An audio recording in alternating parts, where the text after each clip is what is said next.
Hey guys, it's Surgeon here, and welcome to a new video. This video is going to be a highly requested video, and it's going to be a continuation of what are some things you should be doing as a mid-level account.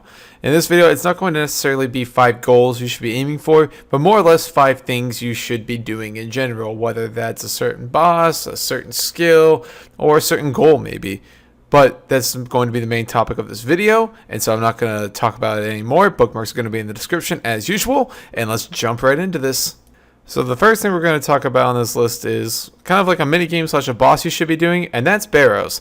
Now, why do I say you should be doing Barrows as a mid-level account? To be honest, this is probably going to be the first kind of like quote-unquote bossing that you're going to be doing. It requires very low stats as it is. You can pretty much do this as low as having a Fire Blast, which I believe is around 50-ish magic, and as long as you've got 43 prayer, you can actually do this. Now, there's some certain kind of cheese ways you can do this by kiting the Barrows brothers around so you don't actually get hit by them at all, trapping them on invisible ladders so you don't get hit, but I'm not going to be talking about that as this is not obviously a Barrows guide. But some of the notable drops that I'll have on screen are like your Guthan's pieces, which can range, I think at the end of this video, I actually end up getting a Guthan's helm, which is just bizarre, which is about 1.2 mil, Guthan's war spear, which is a couple mil, you have your Carol's pieces, which are rather expensive, as well as your Aram's and your Varrock pieces. Even your Derek pieces. To be honest, a lot of the items here are still worth a pretty penny. Not nearly as much as when I first started playing old school, but still, as a mid-level account, when you've only got like 50 or 60 magic, it's still a really good place to come just to kind of take a break from training, break up the monotony, or even try to make some money. Yes, at first you may lose some money as you learn how Barrows works and how you can do it more efficiently, but in the long run, you're going to be making a lot of money. Also, if you follow the first part of my guide, the first part of my mid-level guides, and you're doing the hard achievement diaries, if you do the hard Mauritania diaries before you start doing Barrows, you actually get double the runes from the drops when you actually do this minigame. So, before you really hardcore start grinding Barrows, it might be more GP efficient to grind out the hard Mauritania diaries to get those double rune drops from the crate at the end. What? Alright, the next thing y'all should be aiming for on your mid-level accounts would be either Barrows gloves or the quest cape. Now, obviously, you'd get Barrows gloves before you get the quest cape, but the quest cape and Barrows gloves are both very respectable goals to go for, and obviously go for Barrows gloves first before you start going for the quest cape. Obviously, the reason you want to go for Barrows gloves, they're the best in slot glove piece in the game, and you can get them before you even get up above 70 combat stats for most casual players. So there's no reason for us to like not be trying to focus on that in the mid-level account. So obviously one of your goals should be to complete RFD, which there's actually a link in the description to a kind of an efficient quest order that you should be doing to hit some of the key quests that have some key unlocks for you. So there'll be a link to that in the description as well. And then if you're still feeling up for the challenge, Quest Cape is a very good reward to get at a mid-level account.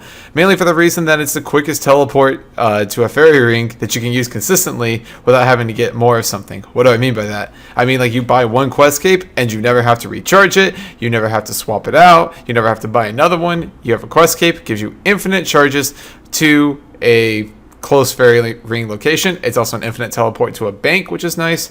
And if you don't have the Artie Cape Artie Farm teleport off of cooldown yet, because you only have an Artie Cape 2 or 3, then it's going to teleport you relatively close to the Artie patch as well for farming. So it has a lot of uses overall. So that would be one of the reasons I recommend getting a quest cape on your account. Also, the skills for this are not very high. I think the highest skill you have to have is like 72 or 69 woodcutting, and that's not very difficult to get. So quest cape, I think, was one of the biggest goals that I went for on my account when I first started coming back to RuneScape after Graceful. Quest cape was kind of the first thing that made me think, okay, my account's kind of coming into its own. It's kind of a really big milestone for anybody who's gone for it before. Third on this list, let's talk about Zulrah. Now you may be saying, Surgeon, Zulrah got nerfed. It's not good anymore. Wrong. You were wrong. Zulrah is still good. They didn't change how fast you can kill it. They didn't change any of the mechanics of the boss. All they did was slightly nerf its drop table. Yes, there are some drops that got nerfed, such as the Raw Sharks, which was a really good drop. But all in all, it's still a fantastic boss to kill for money. No, it's not your end-all be-all for like, oh yeah, just you got hacked? Cool, just go get some, welfare gear and go farm Zulrah for 10 hours and boom, you've got like 200 mil. Obviously, you didn't make that much, but you get my point. It's not the end-all be-all moneymaker anymore and everything else is obsolete. It's still a relatively good moneymaker, especially if you've got the stats for it. Obviously, I'd recommend that you have a trident and a blowpipe, so you'd have 75 magic and 75 range. But I think I did it without a trident, No, I did it with a trident and a crossbow at 70 ranged. So you can do it at 70 range. Yes, it's significantly slower than doing it with the blowpipe.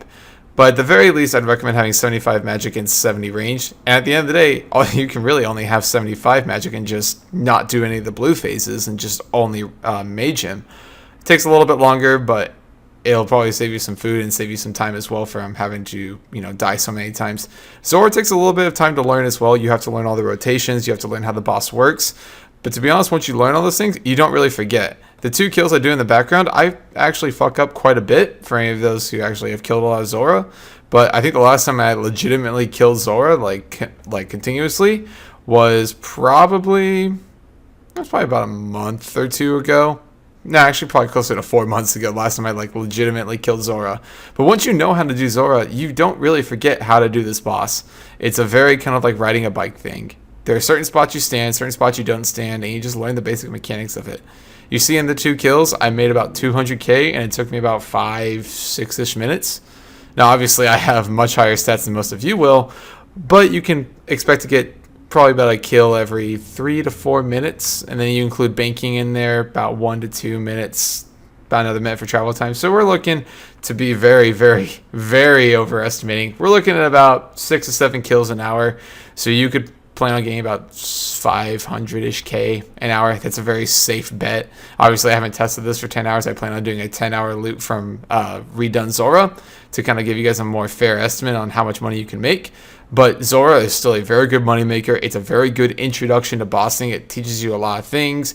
You can learn how to ticky. You can learn how to watch multiple things. You can learn how to monitor things, prayer flick, how to combo eat, all of this, how to manage your prayer. So Zulrah is a very good thing to do at a mid-level account. Even if you're not doing it for money, at the end of the day, it's going to teach you some more kind of boss mechanics and how to watch multiple things and monitor things as they're happening. All right, switching the gears a little bit from bossing for a minute, let's talk about clue scrolls. More importantly, hard clue scroll requirements. Why would I say that this is important? To be honest, as you get into the late game, most people tend to do Slayer. Most of the people that I talk to love doing combat, love training Slayer. So you may as well start knocking out some of these requirements. I'm going to have them up on the screen right now. The quicker you get these out of the way, the quicker that you get all these abilities and all these skills, as well as all the items that you're going to need for any of the emote clues as well, the easier it's going to be to do these hard clue scrolls. I personally recommend you go around and build all the hidey holes, which requires, I believe, 55 construction. I'll verify that and put it up on the screen for you guys. It requires a construction level, 2 teak planks, and 10 of any kind of nail. I'd recommend once you have all the skills and you have all the gear required for all those emote clues, just go around and build all the hidey holes, put all the gear in it so that way you never have to worry about it, and it's out of your bank and it clears up bank space as well.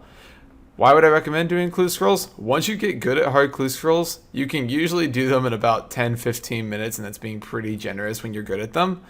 And you can get, I think the average reward from them averages out to be around 50 to 70k. So 10 to 15 minutes for 50 to 70k, it's, if you were to actually do them for an hour straight, if we did 15 minutes, that would be about 200 to about 350 or 325k an hour.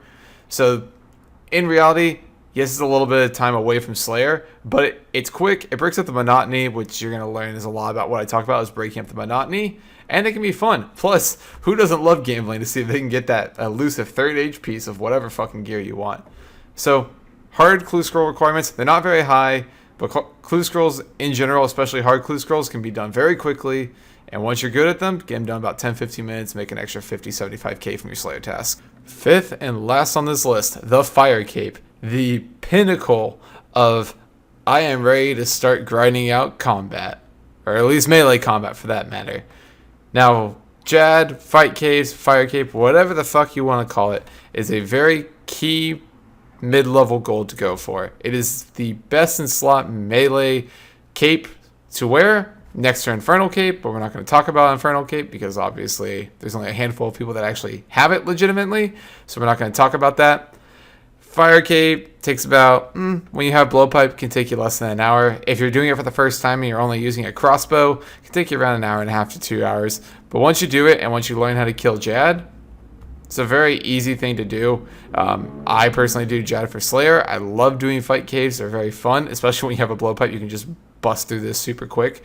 I actually have a guide on how to do the fight caves, and I'll put that in the description as well if you're interested in it. Obviously, I'm a very high level account. I've got 91 ranged, and I've got over 90. I've got 94 defense. So obviously, I'm going to be taking less damage naturally than other people. But for that guide, I went ahead and scaled my gear down to if I had only 70 ranged. I think I did 60 or 70 defense, and then 52 prayer is how I went through and basically scaled myself back, or at least the gear I chose or the money I may have had at the time when I had those stats. I went ahead and took that into perspective when I did that guide. It's helped a lot of people actually get fire capes. I've been told by multiple people that it's helped them. So if you've never done a fire cape before, but you're looking for something to do as a mid-level, go ahead and check out that guide. Let me know what you think. Let me know if it helped you out. But fire cape, you're going to have this cape for a long time. You're going to have this cape for a long time. Highly recommend going for it. Alright guys, that's going to do it for this video on 5 more things you should be doing as a mid-level account. I hope you guys found this video useful and at least pointed you in the right direction of some other things you can be aiming for on your account. Because the whole point of this game is you need to have goals, you need to have things you're aiming towards. If you don't, you're going to get bored really fast if your goal is to get a level 120 bank standing. Those of you who get that meme, thank you very much.